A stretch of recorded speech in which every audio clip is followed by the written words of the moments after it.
오늘 설교 주제는 하나님의 영이 임하시면이라는 말씀으로 준비했습니다. 이번 한 주 동안 고민했던 주제는 첫 번째 고민이 자녀 교육에 관한 문제였고, 두 번째는 우리가 그리스도인으로 살면서 때로는 내 본성이 나오는 부분들이 있을 때 무엇이 필요할까, 이런 고민 속에서 오늘 말씀을 준비했습니다. 성경을 읽다가 삼손에 대한 이야기가 눈에 잡혔습니다. 특별히 이 삼손은 사사였고 지도자였고 하나님의 큰 권능을 받았던 사람입니다. 그런데 이제 지금 이 두 성경을 보시면 공통된 한 단어가 나타나기 시작합니다. 그거를 유념해서 한번 읽어보도록 하겠습니다. 먼저 사사기 14장 19절입니다. 삼손이 아스글론에 내려가서 그곳 사람 30명을 쳐 죽이고 노략하여 수수께끼를 푼 자들에게 옷을 주고 심히 노하여 그의 아버지의 집으로 올라갔고, 자, 두 번째 읽겠습니다. 15장 14절 시작. 삼손이 레이의 이름에 블레셋 사람들이 그에게로 마주 나가며 소리 지를 때 여호와의 영이 삼손에게 갑자기 임하심에 그의 팔 위에 밧줄이 불탄 삼과 같이 그의 결박되었던 손에서 떨어진지라. 삼손은요, 하나님에게 선택되었고 계획된 지도자였어요. 원래 계획은 무엇이었냐면 삼손이 이스라엘이 누구의 속박을 받았습니까?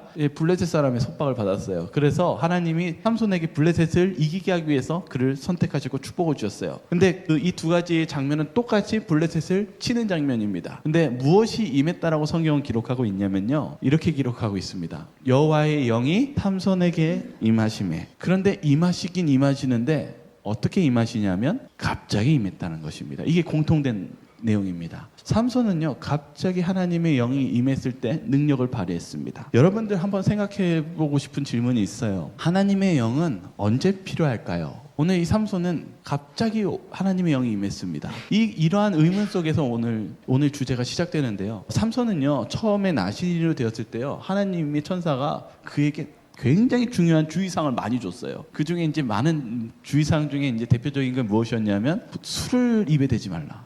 그리고 건포도도 먹지 말고, 실은 가까이 하지 말란 뜻이에요.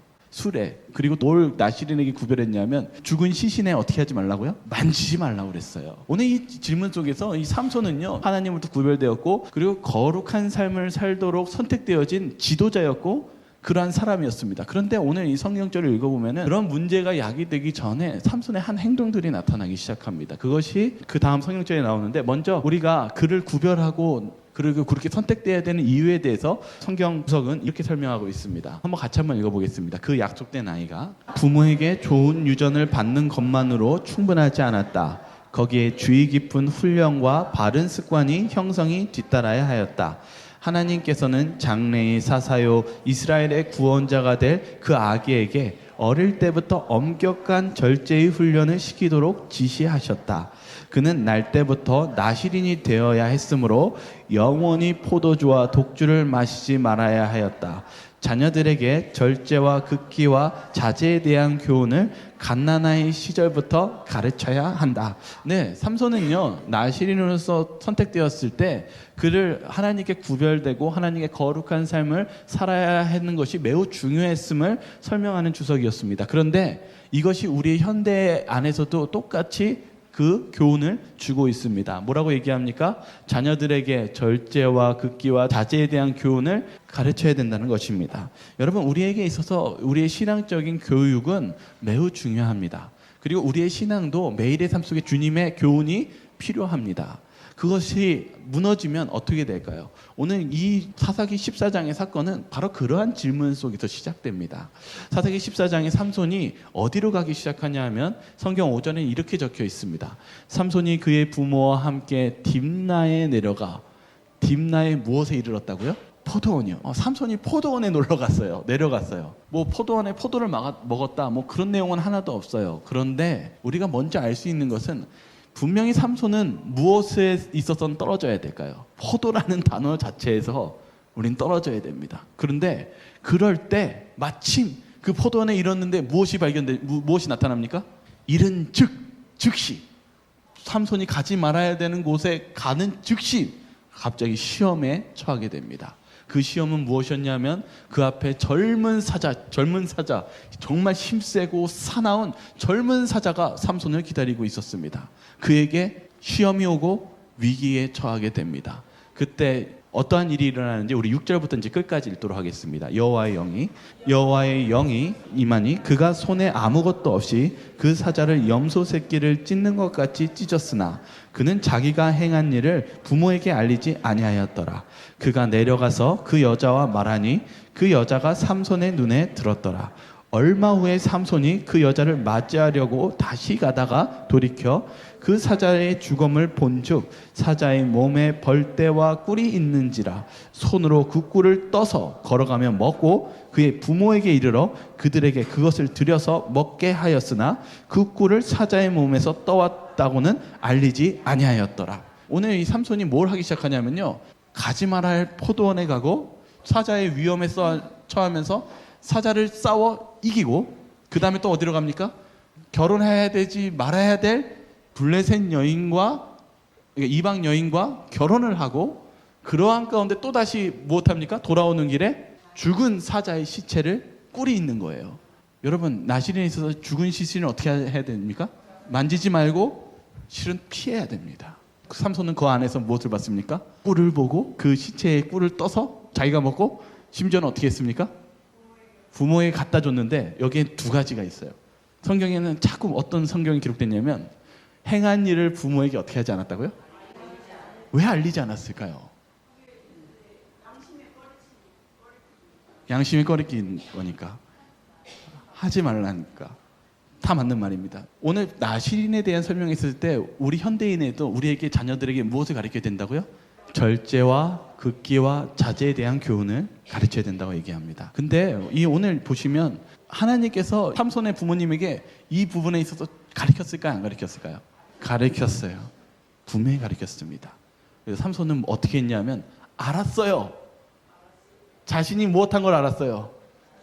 분명히 이렇게 하지 말아야 될 걸 알고 있었어요. 알리지 아니하고 또 돌아와서 또 무엇하고 있었습니까? 하지 말아야 할 짓을 하면서 알리지 않는 것입니다. 오늘 우리는 한번 좀 생각해 볼 필요가 있습니다. 내가 그리스도인의 지도자로서 하나님은 우리를 뭐라고 했냐? 왕 같은 제사장이라고 불렀습니다. 여러분, 우리의 삶은요, 오늘 자녀 교육뿐만 아니라 우리가 어디를 가도 가정의 제사장이며, 그리고 한 집단의 리더로서, 그리스도를 전하는 리더로서 우리는 이런 삼손과 같은 위치에 처해 있다는 사실입니다. 그런데 우리의 신앙이 겉과 속이 다른 신앙이 산다면 우리는 어떠한 결과가 이르는 삶을 살게 되는 것일까요? 오늘 우리는 삼손을 통해서 우리는 그 결과와 우리의 교훈을 다시 한번 우리의 삶을 교훈으로 삼을 필요가 있습니다. 삼손은요, 하나님께 작은 것부터 천천히 떠나기 시작했습니다. 그가 하나님의 말씀을 불순종하는 그런 작은 한 가지를 떠나기 시작하면서 최후에는 무엇을 잃어버렸습니까? 결국은 그에게 있어서 힘의 주된 원인인 자신의 머리카락마저도 모든 것을 내어주는 결과를 초래하게 되었습니다. 그는 결국엔 노예가 되어버렸고, 두 눈이 뽑힌 노예가 되었고, 그의 삶은 비참하게 멸망으로 끝나게 되었습니다. 우리는 한번 좀 생각해 볼 필요가 있습니다. 아까도 우리가 교과 시간에 얘기했지만은, 여러분이 만약에 그때 시대 사람이었다면, 여러분이 만약 지금 삼손이었다면, 이런 삼손의 여러분의 운명은 이렇게 된다라고 생각했을 때 여러분들은 어떻게 사시겠습니까? 저는요, 오늘 말씀 속에서 삼손이 하나님의 영이 어떻게 임했다고요? 갑자기 임했대요. 정말 삼손은요, 그때만 하나님의 영이 임한 삶을 사는 사람이었어요. 여러분, 우리가 정말 잠깐 하나님 만나면 우리의 삶이 정말 제대로 된 삶을 살아가는 것일까요? 실은 삼손을 바라보십시오. 잠깐 사는 그 하나님의 영을 바라보는 삶은 결코 우리의 신앙을 안전하게 이끌지 못하고 있다는 사실입니다. 먼저 우리가 그렇다면 하나님이 영이 있다는 것이 어떠한 것인지 좀 같이 한번 좀 보도록 하겠습니다. 출애굽기 35장 21절에는 바로 이스라엘 백성들이 처음 성소를 짓는 사건이 이르게 됩니다. 여러분, 하나님께서 이 성소를 짓게 하셨을 때요, 이 성소 짓는 게 쉬운 일이었을까요? 어려운 일이었을까요? 근데 어려운 일이었어요. 왜냐하면은 그들이 뭐라고 얘기했냐면, 저희는 기술자가 아닙니다. 뭐 할 줄도 모르고, 뭐 조각하는 것도 모르고, 재련 기술도 없고 아무것도 없습니다. 근데 더 중요한 것은 뭐가 없어요? 교회 성도교회인데 저희가 오늘 여기 1000평 되는 교회를 짓겠습니다. 올해까지. 그럼 뭐가 필요합니까? 맞습니다. 돈이 필요합니다. 엄청난 돈이 필요한데 이 성소를 지을 때에도 많은 금과 뭐가 더 필요했어요? 돈과 노동력과 기술이 필요했어요. 이게 가능한 일입니까? 실은 인간적으로 불가능한 일이었습니다. 근데 성경은 이렇게 기록하고 있습니다. 먼저 출애굽기 35장 21절을 읽겠습니다. 마음이 감동된 모든 자와 자원하는 모든 자가 와서 회막을 짓기 위하여 그 속에서 쓸 모든 것을 위하여 거룩한 옷을 위하여 예물을 가져다가 여호와께 드렸으니. 네, 사람들이요. 실은 여러분 이스라엘 사람들이 굉장히 노예 시대에 살았기 때문에 난폭하고 이런 좀 자기 이기적인 면도 있고 이 품성이 고르지 않았습니다. 그런데 그러한 사람인데 무엇 되었을 때 무엇을 하나님께 예물을 드렸다고요? 마음이 감동된 상태에서 무엇을 했어요? 모든 자와 자원하는 모든 자가 와서 무엇을 드렸어요? 성소를 지을 재료들을 다 드렸대요. 근데 그게 얼만큼 드렸냐면 출애굽기 36장 5절에 모세에게 말하여 이르되 백성이 너무 많이 가져오므로 여호와께서 명령하신 일에 쓰기에 남음이 있나이다. 마음이 감동이 되니까 성소를 지을 것보다 어떻게 왔어요? 더 많이 왔어요. 정말 이 사람은 내지 못할 만큼, 이 사람은 절대로 그렇게 할 수 없을 사람이 어떻게 그런 일을 가능하게 만드는 걸까요? 거기에는 성경 출애굽기 40장 34절에 이렇게 설명하고 있습니다. 구름이 회막에 덮이고 여호와의 영광이 성막에 충만하매. 구름이 회막에 덮이고 여호와의 영광이 어떻게 하고 있었대요? 충만하게 덮이고 있었대요. 여러분, 우리는요 이 성령 충만에 대해서 한번 느낄 필요가 있습니다. 하나님의 영적인 충만함은 무엇을 얘기하는 것일까요? 주석은 이러한 부분에 대해서 우리에게 이렇게 얘기하고 있습니다. 하나님의 성령께서 임재하시지 않는다면 그 누구의 마음도 감동시킬 수 없고 한 사람의 죄인도 그리스도께로 돌아올 할 수 없다. 반면에 그들이 그리스도와 연결되어 있다면, 성령의 은사를 그들이 갖고 있다면 가장 보잘것없고 무식한 그분의 제자라 할지라도 심령들에게 영향을 끼치는 능력을 갖게 될 것이다. 하나님의 영이 내려올 때 사랑은 불화의 자리를 차지할 것이다. 만일 예수의 영이 여기에 가득 임하시면 우리의 지폐는 사막에 흐르는 시내처럼 될 것이다. 하나님의 영은요, 사막처럼 메마른 땅도 시냇물처럼 목마름을, 갈증을 해결해주는 그런 시원한 곳으로 바꿔준다는 사실입니다. 우리에게 있어서 하나님의 임재는 우리의 악한 본성과 우리의 죄된 것들을 변화시키는 그러한 놀라운 힘이 있다는 것을 여러분 믿으십니까? 우리에게 있어서 우리는 하나님의 영이 필요합니다. 그리고 하나님의 놀라운 역사하심이 필요합니다. 이 자기의 본성이 나오는 것은 어느 때 나오는 것이냐지를 좀 깨달았어요. 좋을 때 절대 우리의 성질이 나오는 것이 아닙니다. 아주 환경이 안 좋아지고 시련과 어려움이 있을 때 내 본성이 나오는 것입니다. 그렇다면 우리가 그러한 환경과 그러한 내 본성이 나타나는 그 시기일 때 우리가 우리의 본성을 잠재울 수 있는 힘은 어디에 있을까요? 네, 이제 성령 충만이 나옵니다. 우리가 성령이 충만해야 우리의 자아를 정복할 수 있습니다. 근데 이 성령의 충만에 대해서 우리는 좀 더 이 에스겔서를 통해서 바라볼 필요가 있습니다. 왜냐하면 성령 충만이 무엇인가? 에스겔은요, 어느 시대 사람이냐면 이스라엘 시대가 굉장히 악한 시대의 사람입니다. 근데 에스겔이 뭘 만났냐면 하나님의 영광을 봅니다. 막 형용할 수 없는 네 천사들과 그리고 바퀴가 움직이는 그러한 묘사를 하면서 하나님의 보좌를 보게 되는데, 하나님께서 이스라엘 백성들에게 말하라고 3번 말해요. 두려워하지 말아라. 그들이 위협해도 두려워하지 말고 말하라. 이 3번 말했다는 건 무슨 뜻입니까? 에스겔이 순순히 따랐다라는 것입니까? 아니면 두려움과 공포심을 가지고 있었다는 것입니까? 두려움과 공포심이 있는 것입니다. 여러분도 생각해 보세요. 아주 그 학교 안에서 가장 싸나운 그런 데 가가지고 너네 그렇게 살지 마 이렇게 한마디 한다는 것이 그것이 쉬운 일입니까? 근데 한 민족이 그러한 상황에 있는 상황에서 가서 말해. 괜찮아. 가서 말하라 하니까 3번 말하는데 에스겔이 뭐 하고 있었냐면 못하겠어요. 이거는 정말 있을 수 없는 일입니다. 다른 사람 시키세요. 이런 마음이 들 때 하나님이 다시금 얘기하십니다. 그런데 에스겔이 해요. 그게 놀라운 일입니다. 어떻게 그것이 가능한지에 대해서 성경은 이렇게 기록합니다. 주의 영이 나를 들여올려 데리고 가시는데 내가 근심하고 분한 마음으로 가니 여호와의 권능이 힘있게 나를 감동시키시더라. 이에 내가 델아빕에 이르러 그 사로잡힌 백성 곧 그발 강가에 거주하는 자들에게 나아가 그 중에서 두려워 떨며 7일을 지내니라. 7일 후에 여호와의 말씀이 내게 임하여 이르시되 인자야, 내가 너를 이스라엘 족속의 파수꾼으로 세웠으니 너는 내 입의 말을 듣고 나를 대신하여 그들을 깨우치라. 가령 내가 악인에게 말하기를 너를 꼭 죽으리라 할 때 내가 깨우치지 아니하거나 말로 악인에게 일러서 그의 악한 길을 떠나 생명을 구원하게 하지 아니하면 그 악인은 그의 죄악 중에서 죽으려니와 내가 그의 핏값을 내 손에서 찾을 것이고 내가 악인을 깨우치되 그가 그의 악한 마음과 악한 행위에서 돌이키지 아니하면 그는 그의 죄악 중에서 죽으려니와 너는 내 생명을 보존하리라. 에스겔이 무엇을 받고 결심하고 7일 동안 눈 딱 감고 두려운 마음으로 그냥 갔습니까? 주의 영이 나를 들어올려 데리고 가시는데 내가 근심하고 분한 마음으로 가니 여러분 3번 듣는데도 불안하고 뭐 하고 있었어요? 분해요. 이게 화났다는 거, 열받은 거, 왜 저예요? 왜 이런 걸 저예요? 라고 하는 가운데 가서도 무엇이 그걸 가능케 합니까? 여호와의 권능이 힘있게 나를 무엇하셨어요? 감동시키셔서.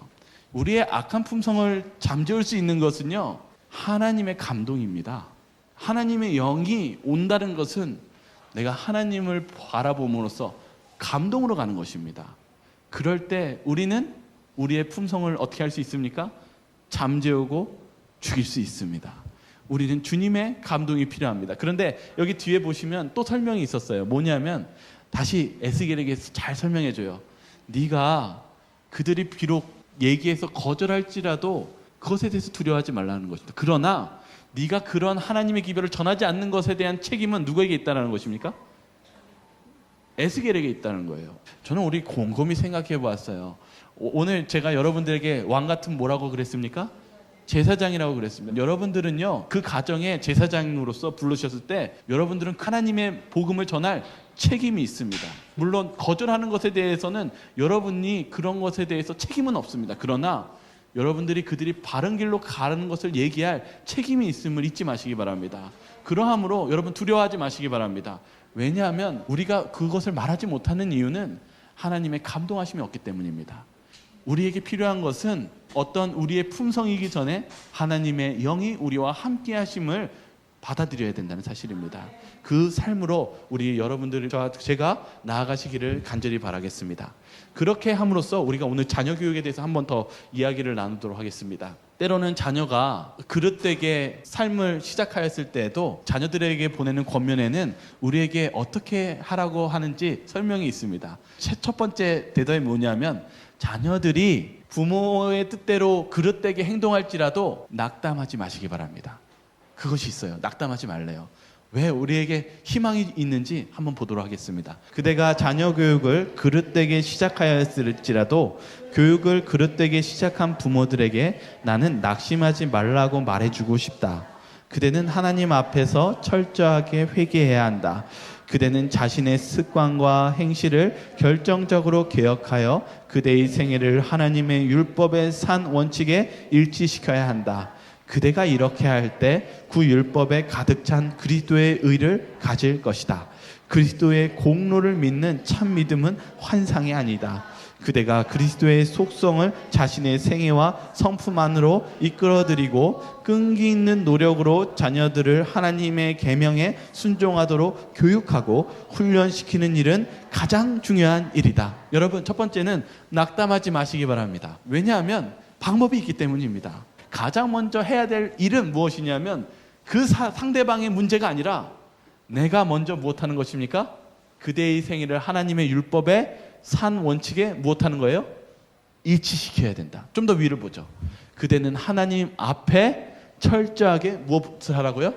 회개해야 한다. 먼저의 변화는 내 자신에게 먼저 있습니다. 내가 하나님 앞에 드려지고 내가 하나님과 일치되는 삶이 살았을 때 거기서부터 놀라운 변화가 일어난다는 사실입니다. 우리는 하나님의 삶 원칙에 우리 자신을 일치시켜야 됩니다.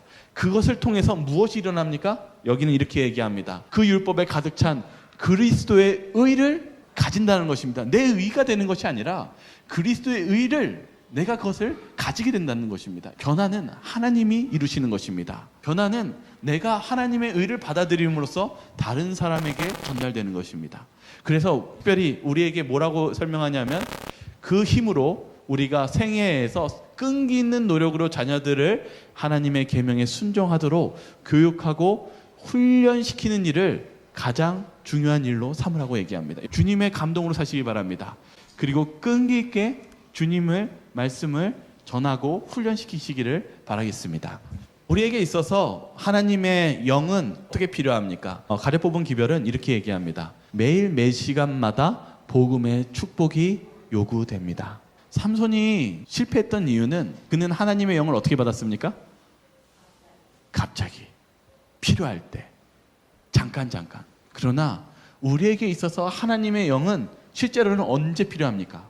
얼마나 필요합니까? 매일 매 순간 우리는 하나님의 영에 쌓여서 살아가는 그러한 하나님의 축복 안에서 삶이 필요합니다. 창세기 5장 24절은요, 그러한 속에서 대표적인 인물이 있습니다. 바로 에녹입니다. 같이 한번 읽어볼까요? 에녹이 하나님과 동행하더니 하나님이 그를 데려가심으로 세상에 있지 아니하였더라. 여러분, 에녹은요 하나님과 동행한 사람입니다.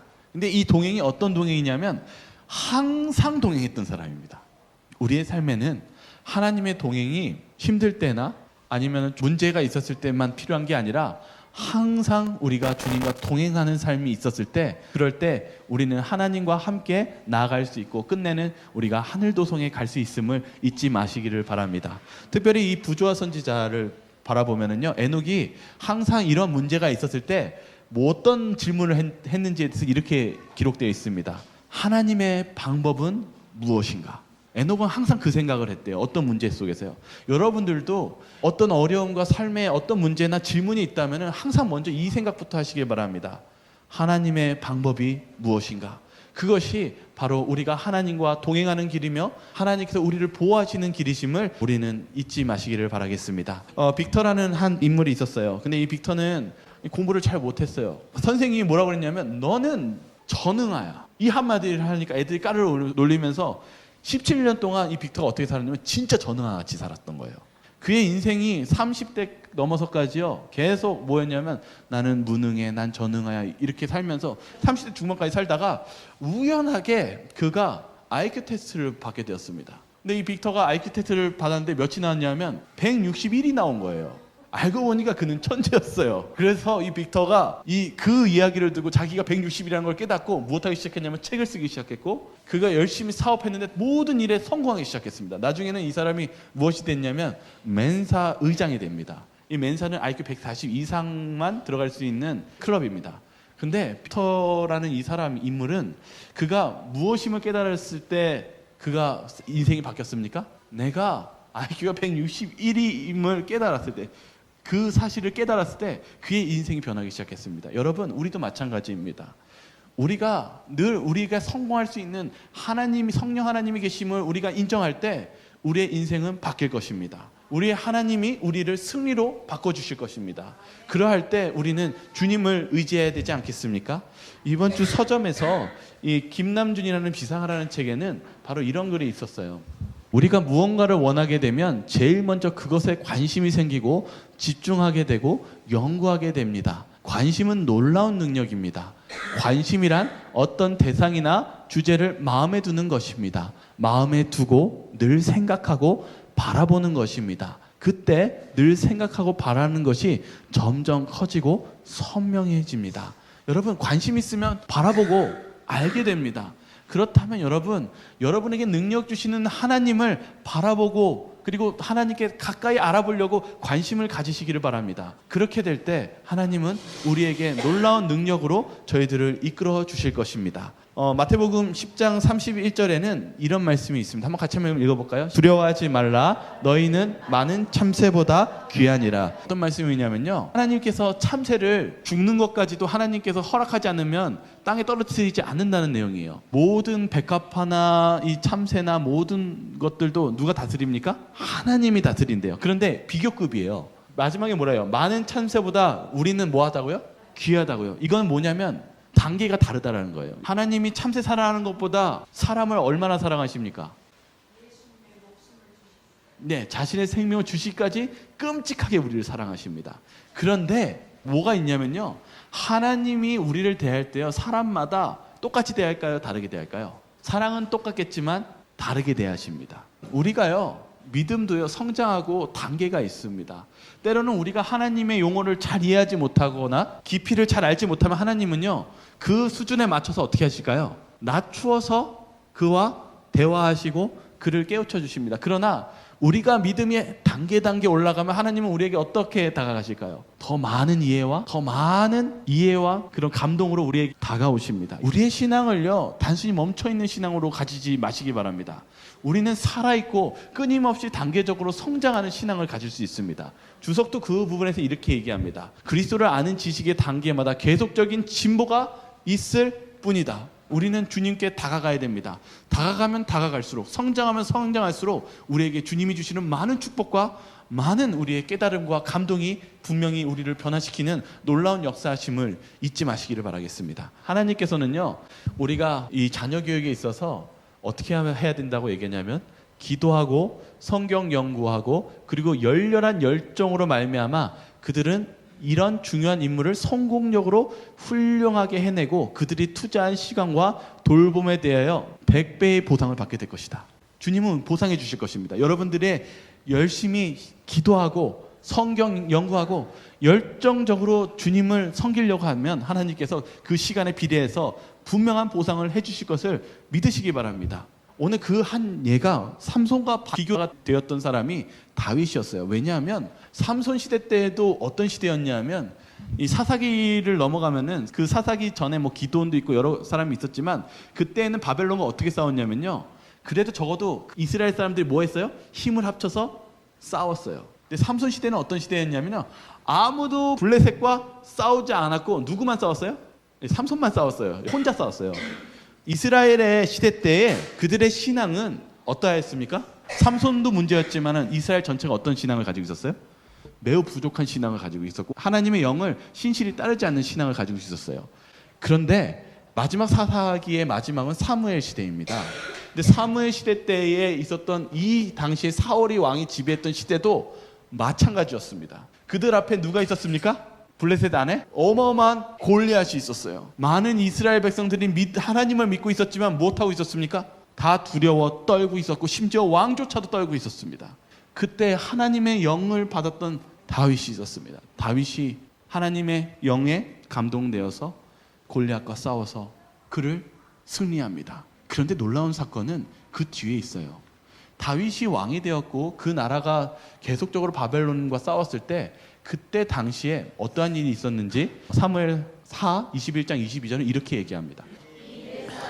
가드의 거인족의 소생의 다윗의 손과 그의 부하들의 손에 다 넘어졌더라. 여러분, 우리는 왕 같은 제사장입니다. 우리는 하나님의 영을 받아서 또한 다른 사람들을 전도하고 그리고 다른 사람들에게 영향을 주어야 합니다. 그 영향은 어떻게 보면 나 혼자 있는 것 같이 느낄지 모르지만은 그 결과는 반드시 이루어집니다. 다윗도 혼자서 신앙하는 것 같이 하나님의 영을 받들어서 싸웠지만 그 후에는 무슨 일이 일어납니까? 성경은 얘기합니다. 가드의 거인족의 소생의 다윗의 손과 그의 부하들의 손에 다 넘어졌더라. 여러분들이 그리스도의 영에 충만해져서 나아갈 때 다른 사람들도 여러분들을 바라보고 하나님을 받아들이게 될 것입니다. 그리고 그들 또한 하나님의 영을 받아들임으로써 변화되게 될 것입니다. 자녀 교육과 그리고 여러분의 삶 속에 있는 제사장의 직분으로서 두려워하지 마시기 바랍니다. 하나님이 계시면 하나님께서 놀라운 역사하심으로 여러분뿐만 아니라 여러분에 있는 사람들 또한 변화시키실 것이기 때문입니다. 예수님은 우리를 위해서, 그런 우리들에게 힘과 능력을 주시기 위해서, 성령을 주시기 위해서, 그렇게 하시기 위해서 십자가에 달려 돌아가셨습니다. 그리고 이 약속을 하셨습니다. 내가 세상 끝날까지 너희와 항상 함께 있으리라. 예수님은 우리와 함께 계십니다. 어떻게 계십니까? 항상 함께 계십니다. 저와 여러분 모두가 항상 함께 계시는 예수님을 맞이하시면서 이 세상에 나아가시는 왕 같은 제사장이 되길 바라며 말씀을 마치도록 하겠습니다.